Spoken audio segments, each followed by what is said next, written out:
I mean, if somebody asks me, I will tell them I'm an installation artist, and I respond to the space, to the architecture, how it feels, or to the history of the place. And that's what I did with UT Austin and Landmarks, figuring out who the audience is for this building, science students, etc. How do you speak to all these disciplines? I took that as my inspiration.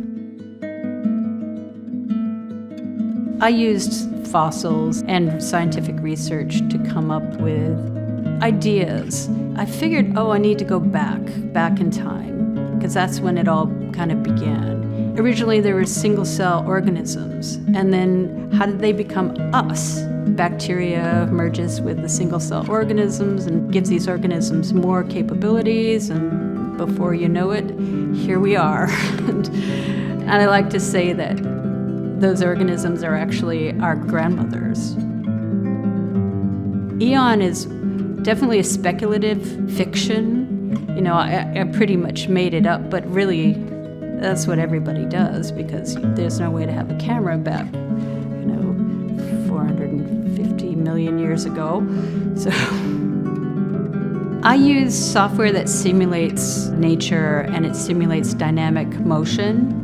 So I will model the tree-like plants, and I put them in an environment, basically, that has gravity, turbulence, and wind.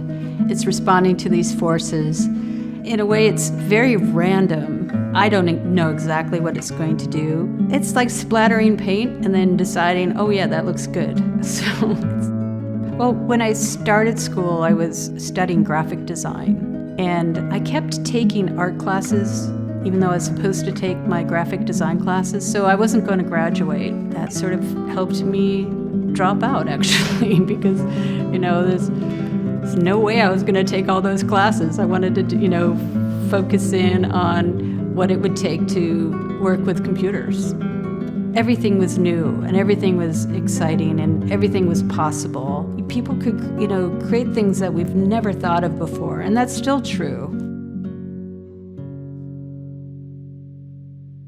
My joy about making art is when I know I've got the answer for the piece, and then it's very exciting to make the piece. Once I make it and I know it's just right, it's just this sort of endorphin feeling you get.